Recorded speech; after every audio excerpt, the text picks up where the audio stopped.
Hello everyone. इस video में हम कॉस्ट वॉल्यूम प्रॉफिट एनालिसिस या ब्रेक इवन एनालिसिस के आगे को देखेंगे कि ब्रेक इवन पॉइंट और मार्जिन ऑफ सेफ्टी क्या होते हैं। ये हमारी सेकंड पार्ट है। पिछले वीडियो में हमने कॉस्ट वॉल्यूम प्रॉफिट एनालिसिस यानी पीवी रेशियो हमने कैलकुलेट करे थे, अब हम या कंट्रीब्यूशन हमने निकाले थे, लेकिन इसमें हम ब्रेक इवन पॉइंट्स और मार्जिन ऑफ सेफ्टी के बारे में डिस्कस करेंगे। तो सबसे इम्पॉर्टेंट पॉइंट माना जाता है ब्रेक इवन पॉइंट। ये कॉस्ट वॉल्यूम प्रॉफिट एनालिसिस में सबसे ज़्यादा इम्पॉर्टेंस रखता है ये। अब इस पॉइंट को हम कहते हैं, ब्रेक इवन पॉइंट को, no profit no loss point. कहने का मतलब ये होता है कि अगर हम 1000 यूनिट अगर अपना कोई सामान बेच रहे हैं, 1000 इकाई बेच रहे हैं, तो 1000 इकाई बेचने पर ना हमें कुछ फ़ायदा हो रहा है ना कोई नुकसान हो रहा है। तो ऐसे 1000 यूनिट जो हम बेच रहे हैं, 1000 यूनिट हमारा ब्रेक इवन पॉइंट हो गया कि इस पॉइंट पर अगर हम 1000 पर यूनिट बेच रहे हैं तो ना हमें फ़ायदा है ना नुकसान है। अब अगर हम 1000 से ज़्यादा बेचेंगे तो फ़ायदा हो जाएगा, 1000 से कम बेचेंगे तो नुकसान हो जाएगा। लेकिन 1000 पॉइंट पर हमें ना फ़ायदा है ना नुकसान होता है। तो यानी कि कहने का मतलब ये, जब फ़ायदा नुकसान नहीं होता तो क्या होता है, यानी कि लागत और भी उतनी है, यानी कि हम 10 रुपये प्रति यूनिट बेच रहे हैं तो 10 रुपये लागत है और 10 रुपये की हम बेच रहे हैं, तो ना हमें फ़ायदा हो रहा है ना नुकसान हो रहा है। तो ब्रेक इवन पॉइंट क्या लिख रहा है, देखिए, it is that level of activity where total cost is equal to total revenue. जो रेवेन्यू मिल रहा है, जो हमें पैसा आ रहा है, वो पूरी लागत के बराबर ही आ रहा है। Here firm neither earns profit not suffers any loss. ना फ़ायदा हो रहा है ना ही लॉस हो रहा है। At this point the firm is set to be break even. ये ब्रेक इवन माना जाता है, ब्रेक इवन पॉइंट माना जाता है जहाँ पर ना फ़ायदा है ना नुकसान है। इसको हम कह सकते हैं, जो कंट्रीब्यूशन हम निकालते थे पिछली वीडियो में, आपने देखा होगा, कंट्रीब्यूशन हम निकालते थे सेल्स माइनस वेरिएबल कॉस्ट। जो वेरिएबल कॉस्ट, हम कॉस्ट को 2 हिस्सों में बांटते हैं, फिक्स्ड कॉस्ट और वेरिएबल कॉस्ट। तो जो हम बिक्री कर रहे हैं, सेल्स कर रहे हैं, सेल्स में से हम वेरिएबल कॉस्ट अगर पहले माइनस करते हैं तो उसे हम कहते हैं कंट्रीब्यूशन। और कंट्रीब्यूशन में फिक्स्ड कॉस्ट माइनस करते हैं तभी प्रॉफिट आता है। लेकिन कंट्रीब्यूशन और फिक्स्ड कॉस्ट बराबर हैं तो प्रॉफिट हमारा यहाँ पर 0 हो जाएगा। तो कंट्रीब्यूशन और फिक्स्ड कॉस्ट बराबर हैं तो वो ब्रेक इवन पॉइंट का माना जाएगा। आगे देख सकते हैं इसमें, this represents a point which one must reach before one goes further to earn profit. हमें प्रॉफिट कमाना है तो हम पहले ब्रेक इवन पॉइंट पर पहुँचेंगे, तब उससे आगे को बढ़ेंगे हम, तभी प्रॉफिट की तरफ जाएंगे। क्योंकि शुरुआत में पहली यूनिट से ही एकदम प्रॉफिट नहीं होगा, कुछ यूनिट हमें मिनिमम बेचनी पड़ेंगी कि हम इस लेवल पर आ गए कि अब हमें ना फ़ायदा है ना नुकसान है। अब हम आगे और ज़्यादा बढ़ाएंगे, ज़्यादा बिक्री करेंगे, तब हमें प्रॉफिट होना चालू हो जाएगा। तो पहले हमें ब्रेक इवन पॉइंट तक पहुँचेंगे और तब हम उसके आगे प्रॉफिट की तरफ बढ़ेंगे।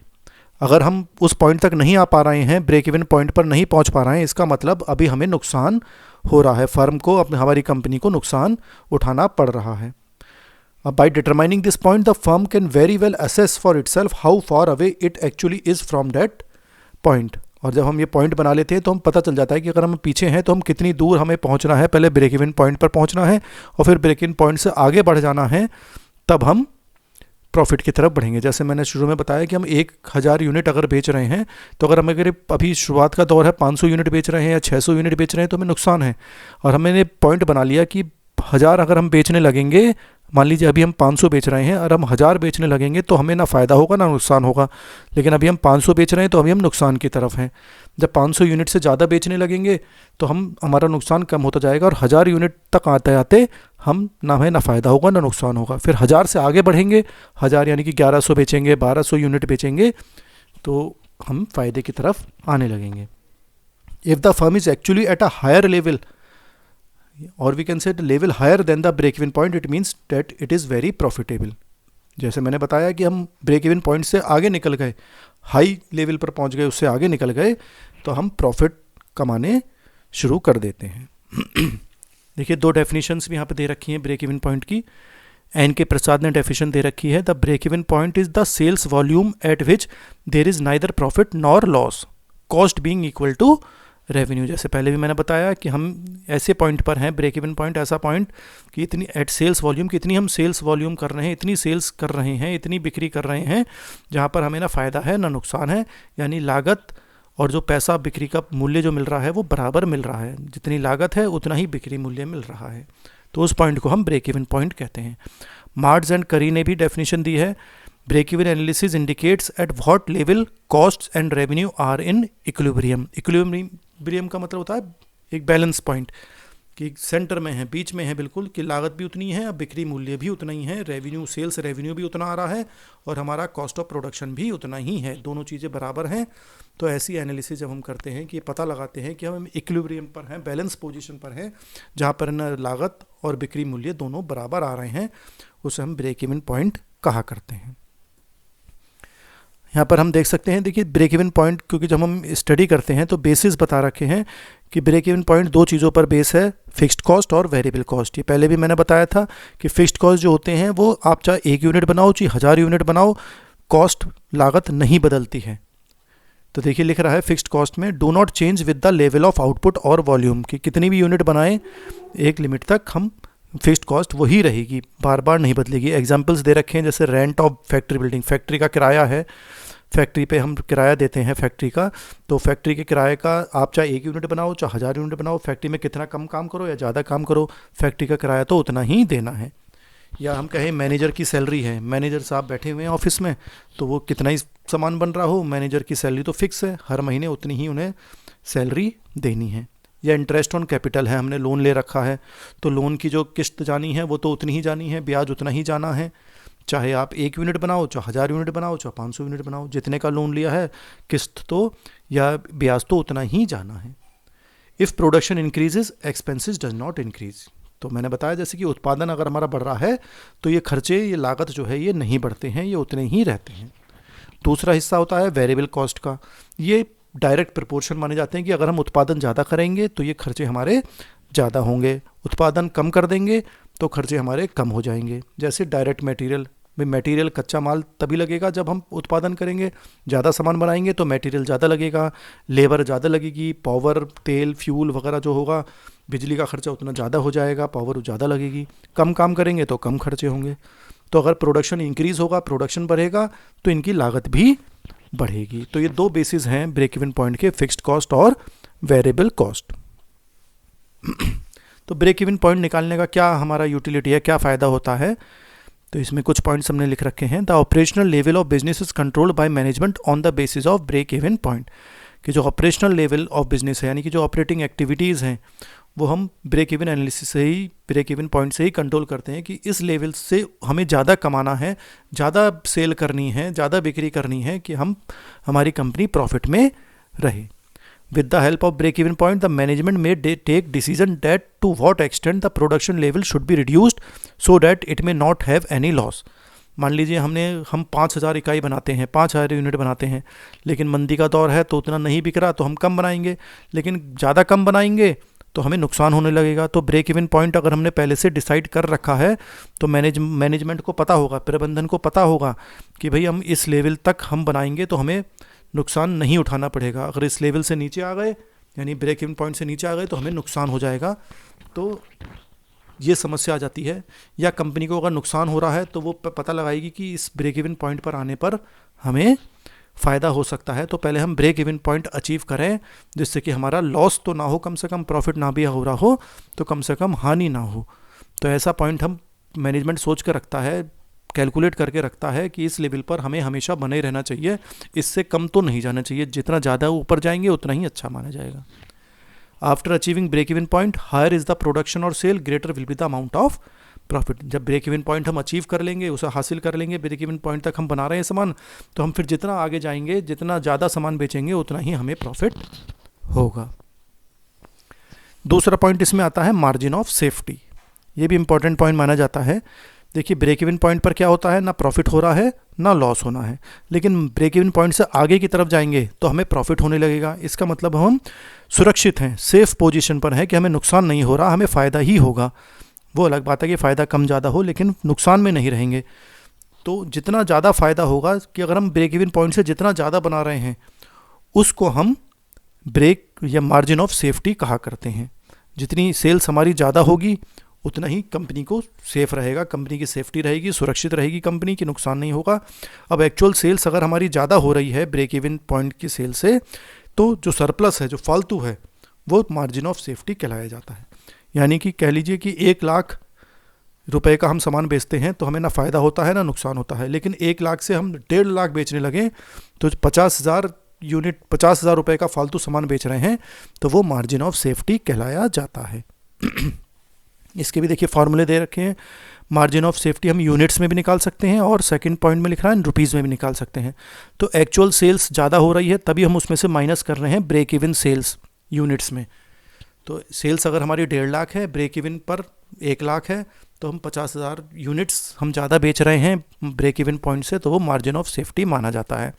ऐसे रुपीज़ में निकालना है तो रुपीज़ में भी निकाल सकते हैं कि 1.5 लाख रुपए का सामान बेच रहे हैं और 1 लाख पर ब्रेक इवन होता है 1 लाख रुपए पर, तो 50,000 रुपये हमारी मार्जिन ऑफ सेफ्टी मानी जाएगी। कहने का मतलब यह है कि ब्रेक इवन पॉइंट तो वो पॉइंट हो गया जहाँ पर ना फ़ायदा है ना नुकसान है, लेकिन उससे ज़्यादा जितना बेच रहे हैं, जितना ज़्यादा बेच रहे हैं सामान, वो मार्जिन ऑफ सेफ्टी कहलाया जाता है। मार्जिन ऑफ सेफ्टी हम पीवी रेशियो जो हमने पिछली वीडियो में सीखा था उसकी हेल्प से भी हम मार्जिन ऑफ सेफ्टी निकाल सकते हैं कि जो प्रॉफिट हो रहा है अपॉन पीवी रेशियो और 100 से मल्टीप्लाई कर लीजिए तो मार्जिन ऑफ सेफ्टी निकल जाएगा।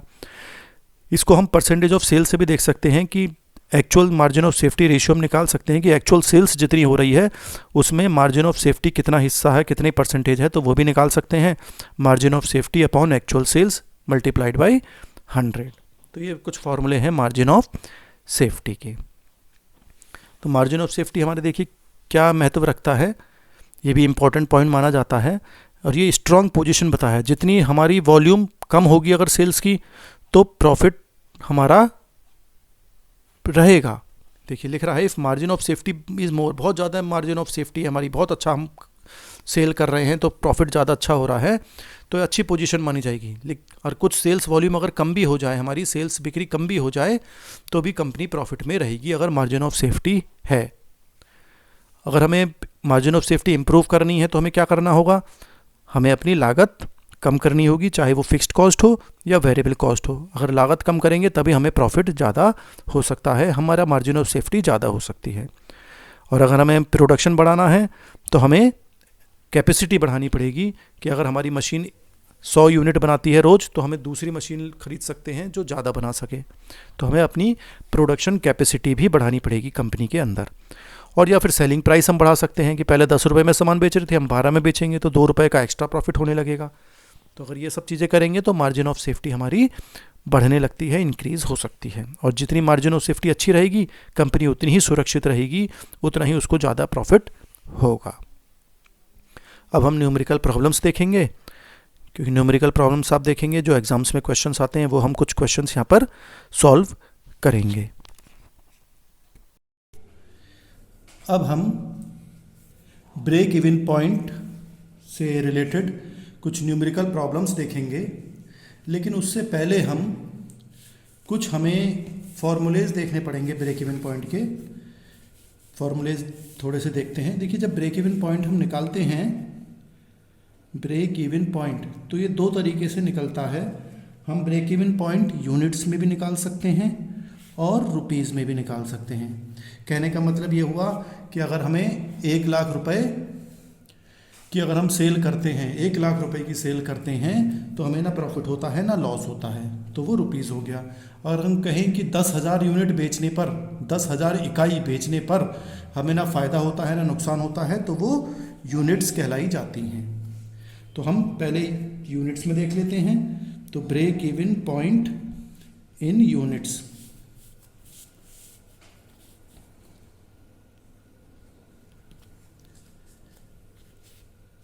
तो इसका फॉर्मूला हमारा यहाँ पर आता है break even point equal to F plus V।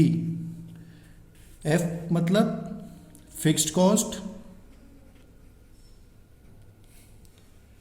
और V मतलब वेरिएबल कॉस्ट।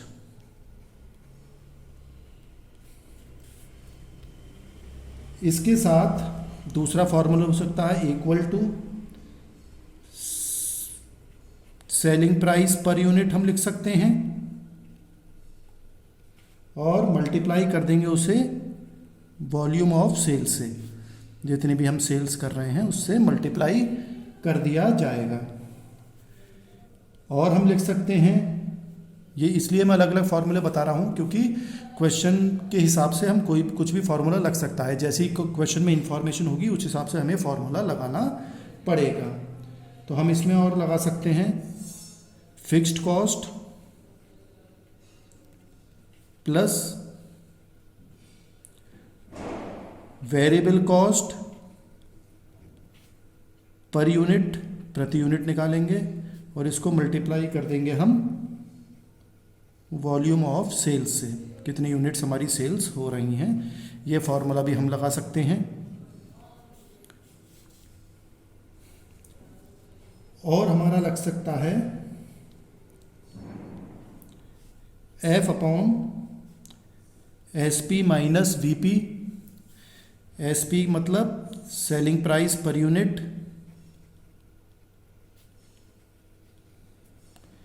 और VP मीन्स वेरिएबल प्राइस यानी कि वेरिएबल कॉस्ट, प्रति यूनिट हम निकालते हैं पर यूनिट। इससे भी आप निकाल सकते हैं। F upon contribution per unit भी लिख सकते हैं, क्योंकि सेलिंग प्राइस और वेरिएबल कॉस्ट माइनस कर दे तो हमारा कंट्रीब्यूशन आ जाता है। तो ये डिफरेंट फॉर्मूलेज हैं जिसके द्वारा हम ये क्वेश्चन सॉल्व कर सकते हैं।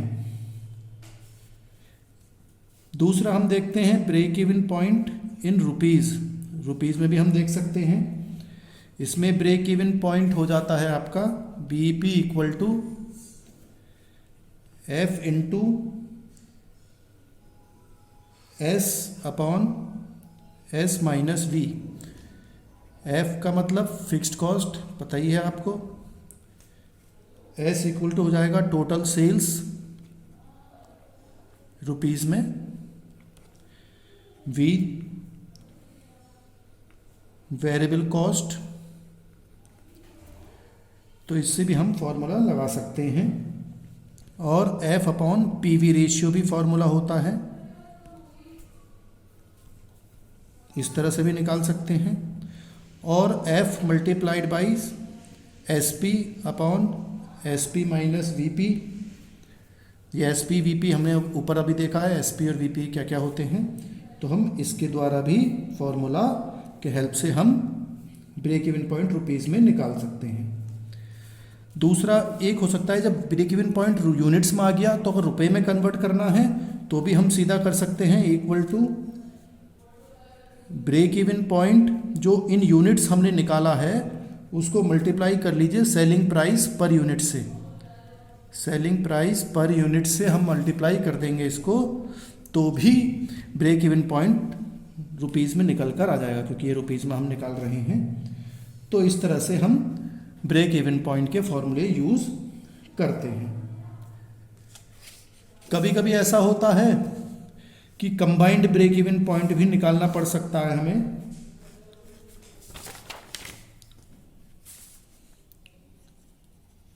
Combined break even point in rupees में निकाल लेते हैं। कंबाइंड मतलब कि बहुत सारे प्रोडक्ट्स हमारे 3-4 प्रोडक्ट बनते हैं, तो सबका कंबाइंड अगर हमें निकालना है तो भी हम निकाल सकते हैं। देखिए कैसे निकालेंगे। फिक्स्ड कॉस्ट देखेंगे हम फॉर ऑल प्रोडक्ट, सारे प्रोडक्ट्स की फिक्स्ड कॉस्ट देखेंगे और उसे हम डिवाइड कर देंगे ओवरऑल पीवी रेशियो से। पीवी रेशियो हमने पिछली वीडियो में सीखी थी, ओवरऑल पीवी रेशियो। तो ये फॉर्मूले की हेल्प से हम ब्रेक इवन पॉइंट कैलकुलेट कर सकते हैं। बाकी अगर कुछ फॉर्मूले होंगे तो वो हम क्वेश्चंस के हिसाब से आगे पीछे तब वहाँ पे देख लेंगे। अब हम प्रश्न करने की कोशिश करते हैं। देखें आप, पहला प्रश्न लिख रहा है question, a company produces a single article, एक आर्टिकल बनाती है and sell it at rupees 200, वो 200 रुपये प्रति यूनिट एक आर्टिकल बेचती है। मार्जिनल कॉस्ट यानी कि जिसे हम वेरिएबल कॉस्ट कहते हैं वो हमें दिया हुआ है। यहाँ पर कितना दिया हुआ है, 120 रुपये प्रति इकाई। और फिक्स्ड कॉस्ट वो तो कंबाइंड होती है सब फिक्स्ड कॉस्ट, तो वो 8000 रुपये हमें दे रखी है। अब हमें इसमें ब्रेक इवन पीवी रेशियो निकालना है, सेल्स निकालनी है। अगर हम 10,000 प्रॉफिट कमाना चाहें तो सेल्स कितनी होगी और प्रॉफिट कितना होगा अगर 60,000 की सेल होती है तो ये कुछ पॉइंट्स हैं जिनको हमें यहाँ पे सॉल्व करना है। अब देखिए सबसे पहले हमें क्या निकालना है, पीवी रेशियो। पीवी रेशियो निकालने के लिए हमें क्या करना पड़ेगा? पीवी रेशियो का फॉर्मूला हमारा होता है SP minus VP upon SP into 100। SP मतलब सेलिंग प्राइस प्रति इकाई।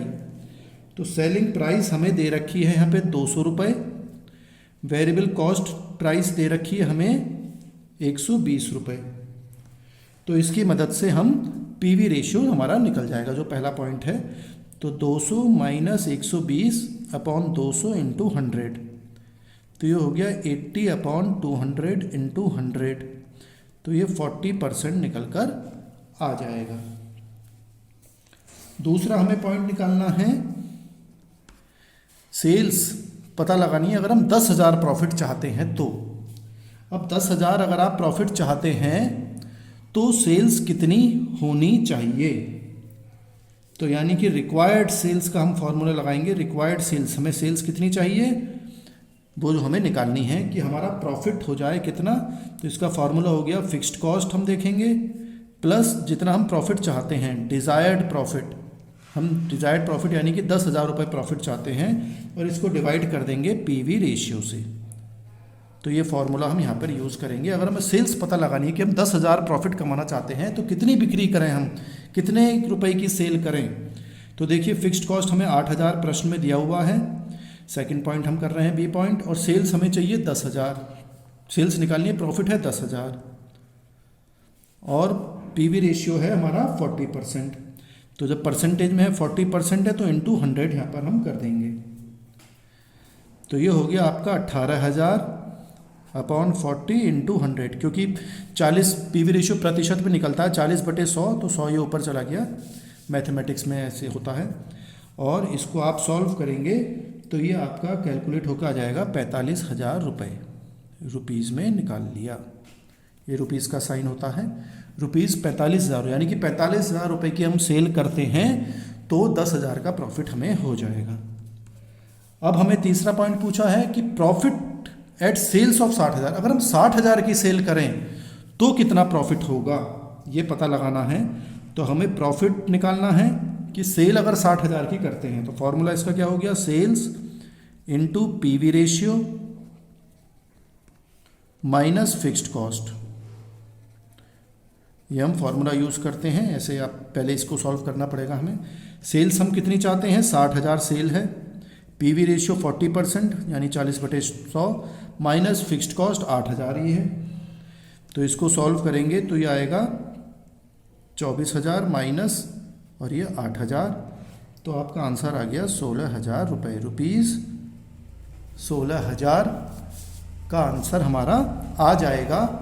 तो ये तीनों पॉइंट हमारे यहाँ पर निकल गए। कोई समस्या हो आप वीडियो दोबारा देखिएगा तो आप समझ जाएंगे। नेक्स्ट क्वेश्चन देखते हैं। नेक्स्ट क्वेश्चन देखिए, समझिए। The following information is obtained from A company. A company है, उसकी हमें जानकारी दी गई है। सेल्स वो 1 लाख रुपए की सेल करते हैं, उसमें वेरिएबल कॉस्ट 60,000 है और फिक्स्ड कॉस्ट 30,000 है। इसमें हमें 3 पॉइंट निकालने के लिए कहा गया है, PV ratio, break even point और मार्जिन ऑफ सेफ्टी। तो देखिए कैसे निकालेंगे। पहला पॉइंट है इसमें हमारा पीवी रेशियो। देखिए जैसे ऐसी इन्फॉर्मेशन दी तो हम एक चार्ट सा बना लेते हैं जिससे पता चल जाती है। सेल्स है हमारी 1 लाख, इसमें से वेरिएबल कॉस्ट माइनस कर दी 60,000, तो जो निकल कर आता है उसे कहते हैं हम कंट्रीब्यूशन। और फिर फिक्स्ड कॉस्ट माइनस कर दो इसमें से 30,000, तो प्रॉफिट आ जाता है हमारा 10,000 रुपये। इनकी हेल्प से हम पीवी रेशियो निकाल सकते हैं। अब पीवी रेशियो का फॉर्मूला बिल्कुल सिंपल होता है। पीवी रेशियो का फॉर्मूला होता है C/S इंटू 100। C मतलब ये C हो गया, ये S हो गया, ये V हो गया, ये F नाम दे देते हैं इसको हम, और ये PT प्रॉफिट कह देते हैं इसको हम। तो C कितना है 40,000, सेल्स कितनी है 1 लाख, इंटू 100 कर दो तो 40% पीवी रेशियो निकल कर आ जाएगा आपका। सेकंड पॉइंट हमसे पूछा है ब्रेक इवन पॉइंट।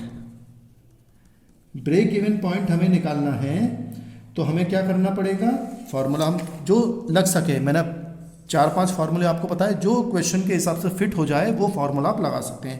यहाँ पे देखिए फिट हो सकता है F/PV रेशियो, ये हम फार्मूला लगा सकते हैं। F कितना है, फिक्स्ड कॉस्ट 30,000, PV रेशियो अभी हमने निकाला 40%, प्रतिशत है तो ऊपर 100 गुना हो जाएगा यहाँ पे, ये क्योंकि 40/100 है तो 40/100, 100 ऊपर चला गया। और इसको आप सॉल्व करेंगे तो ये आपका ₹75,000 निकल कर आ जाएगा ब्रेक इवन पॉइंट। यानी कि 75,000 रुपये की अगर आप बिक्री करते हैं, सेल्स करते हैं, तो आपको ना फ़ायदा होगा ना ही नुकसान होगा। नेक्स्ट थर्ड पॉइंट, हमसे कहा गया है मार्जिन ऑफ सेफ्टी निकालने के लिए। मार्जिन ऑफ सेफ्टी, इसका फॉर्मूला भी बिल्कुल सिंपल है, आप इसमें भी लगा सकते हैं। Actual sales minus break even से पॉइंट की सेल्स कितनी है, तो एक्चुअल सेल्स हमारी 1 लाख रुपए हैं और ब्रेक इवन पॉइंट की सेल्स अभी हमने 75,000 निकाली है, तो ₹25,000 मार्जिन ऑफ सेफ्टी आ जाएगा निकल कर। क्योंकि हम ब्रेक इवन पॉइंट है 75,000, यहाँ पर ना फ़ायदा नुकसान है, लेकिन हम बेच रहे हैं कितनी, 1 लाख, तो यानी कि 25,000 हम की सेल हम एक्स्ट्रा कर रहे हैं, तो हम सेफ पोजीशन में हैं, वो मार्जिन ऑफ सेफ्टी कहलाया जाता है। तो मैं समझता हूँ कि यहाँ तक आपको कोई परेशानी नहीं होगी। अब हम आगे देखते हैं, ये तीनों पॉइंट हमारे हो गए। नेक्स्ट क्वेश्चन देखते हैं। नेक्स्ट क्वेश्चन अगर आप देखेंगे तो यहाँ पर आपको दे रखा है फिक्स्ड कॉस्ट, यहाँ पर बता रखी है 60,000, वेरिएबल कॉस्ट प्रति यूनिट है 6 रुपये और हम सेलिंग प्राइस 8 रुपये में इस सामान को बेचते हैं। यहाँ पे डेप्रिसिएशन दे रखा है। डेप्रिसिएशन का मतलब होता है कि जब हम मशीन या बिल्डिंग वगैरह यूज़ करते हैं तो समय के साथ साथ उसकी कीमत घटने लगती है, क्योंकि वो ख़राब होने लगती है, पुरानी होने लगती हैं, तो उनकी वैल्यू कम होने लगती है, तो उसे हम डेप्रिसिएशन कहा करते हैं। और एक ये लोन देते हैं 11,000 का की किस्त जाती है, इन्होंने लोन ले रखा है। अब हमें cash break even point in units and value निकालनी है, यानी कि कितना कैश रहे कि हम अपने खर्चों को मीट आउट कर सकें। तो देखिए कैश बीपी, इसका फॉर्मूला हम देख लेते हैं पहले। Cash break even point in units में पूछा है और वैल्यू में भी पूछा है, तो इसका फॉर्मूला होगा F minus depreciation plus loan का इंस्टॉलमेंट कितनी देनी है इन्होंने, और divided by C per unit. C मतलब क्या होता था, कंट्रीब्यूशन। F पता ही है आपको, फिक्स्ड कॉस्ट। ये फार्मूला हम लगाएंगे, ये फार्मूला आप नोट कर लीजिएगा अपनी कॉपी में, जिससे कि आपको याद रहे। यहाँ पर हम वैल्यू लगा देते हैं। 60,000 हमारी फिक्स्ड कॉस्ट है, डेप्रिसिएशन 9,000 प्लस लोन है 11,000 का, और सब selling price contribution per unit. C कैसे निकालते थे आपको याद होगा, सेल्स लिखते थे, वेरिएबल कॉस्ट सेल्स है हमारी 8 रुपये, वेरिएबल कॉस्ट कितनी है 6 रुपये प्रति यूनिट, तो 2 रुपये प्रति यूनिट क्या बचा, कंट्रीब्यूशन, तो ये 2 रुपये हो गई यहाँ पर। अब आप इसको सॉल्व करेंगे, 60,000 में से 9,000 घटाएंगे तो 51,000 बचे, फिर 11 जोड़ लेंगे तो 62,000 बचेगा, डिवाइडेड बाई 2 तो ये आ जाएगा 31,000 यूनिट्स। ये यूनिट्स में निकल कर आ गया, क्योंकि हमें यूनिट्स में फॉर्मूला ये निकाला था कि अगर 31,000 यूनिट बेचते हैं तो हम अपने ये खर्चों को मीट आउट कर सकते हैं।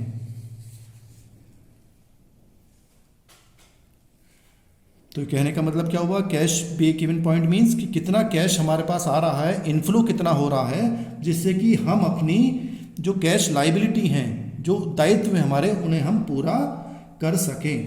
तो ये इस फॉर्मूले से हम निकालते हैं कि कितना कैश आए, बिल्कुल उतना ही कैश आ रहा है, और कि हम 31,000 यूनिट अगर बेचते हैं तो हमारे पास उतनी ही नगद रुपए आएंगे जितने हम अपने खर्चों को मीट आउट कर सकें, अपने खर्चों का पेमेंट कर सकें। तो वो कैश ब्रेक इवन पॉइंट कहलाया जाता है। यूनिट्स में आ गया, अगर आप कहें तो हम रुपीज़ में भी निकाल सकते हैं।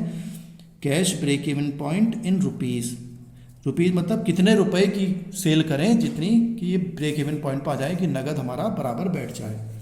तो इसका फॉर्मूला भी हम लिख लेते हैं। Cash break even point rupees में, क्योंकि हम रुपीज़ में देख रहे हैं, तो इसका फार्मूला होगा F minus depreciation plus loan का इंस्टॉलमेंट, और इन सबको मल्टीप्लाई कर देंगे सेलिंग प्राइस पर यूनिट से, S P, divided by C per unit.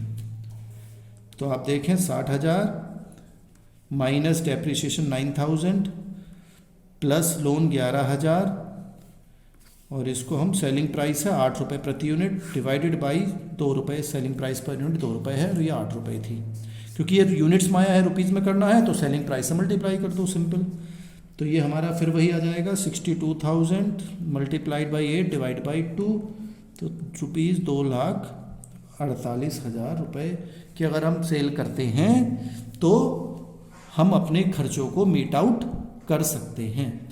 देखिए, लोन चुकाना है, फिक्स्ड कॉस्ट चुकाने हैं, लेकिन डेप्रिसिएशन चुकाना नहीं पड़ता है, वो पैसा हमारे पास रखा रहता है, क्योंकि हम ये वैल्यू लगाते हैं कि इतनी मशीन हमारी पुरानी हो गई तो 10% इसकी वैल्यू कम हो गई प्रति वर्ष मान लीजिए, तो 10% खर्चा मान लिया जाता है, लेकिन वो पैसा कहीं जाता नहीं है, इसलिए वो पैसा हमने यहाँ से माइनस कर दिया है।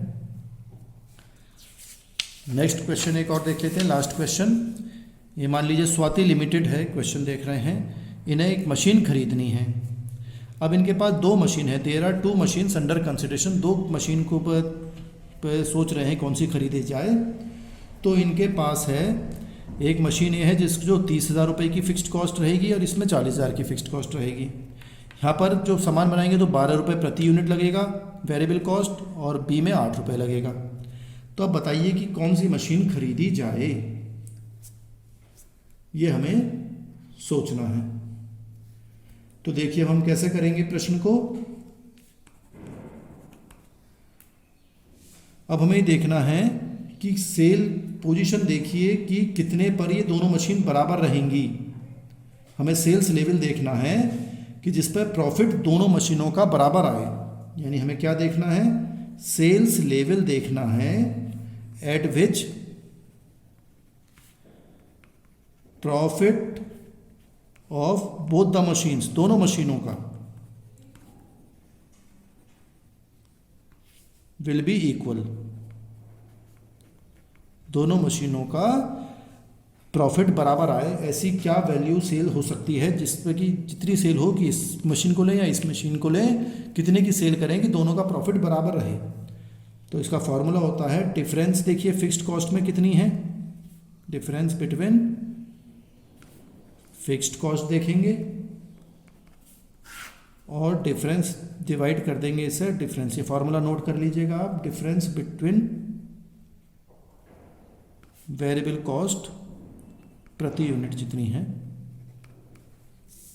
तो डिफरेंस फिक्स्ड कॉस्ट में अंतर कितना है, 30 और 40, अंतर कितना है दोनों में, 30 और 40 में अंतर कितना हो गया, डिफरेंस अंतर 40,000। वेरिएबल कॉस्ट में 12 और 8 यानी कि 4 रुपये का अंतर है।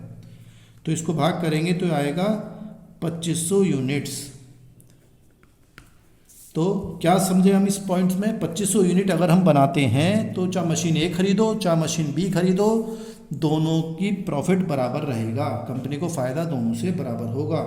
तो क्या लिख सकते हैं हम, देखिए समझने की बात है, बोथ मशीन्स, जो दोनों मशीनें हैं, आर इक्वली प्रॉफिटेबल, दोनों बराबर प्रॉफिट है देंगी आपको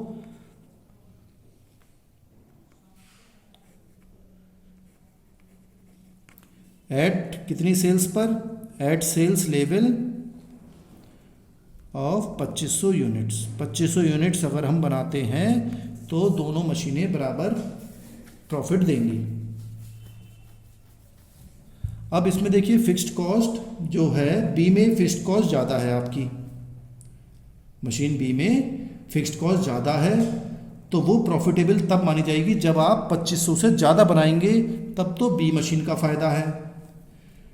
और अगर 2500 से कम बना रहे हैं, क्योंकि हम कम सेल करेंगे तो खर्चा भी कम होना चाहिए, तो जिसकी फिक्स्ड कॉस्ट कम है तो वो 2500 से अगर हम कम बनाते हैं तब मशीन ए फ़ायदे की बात है, और अगर हम 2500 से ज़्यादा बनाते हैं तो मशीन बी फ़ायदेमंद है। इसे हम लिख सकते हैं यहाँ पे कि जो मशीन बी है आपकी, it is having higher fixed cost, यहाँ पे हायर फिक्स्ड कॉस्ट है, फिक्स्ड कॉस्ट ज़्यादा है, तो ये कब प्रॉफिटेबल होगी, इज मोर प्रॉफिटेबल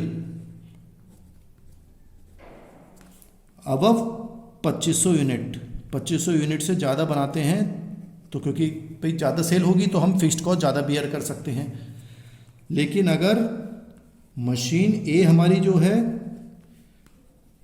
इनकी क्या सिचुएशन है, हैविंग लोअर फिक्स्ड कॉस्ट, इसकी फिक्स्ड कॉस्ट कम है एज कंपेयर टू बी, तो इनकी मशीन की फिक्स्ड कॉस्ट जो है वो कम है,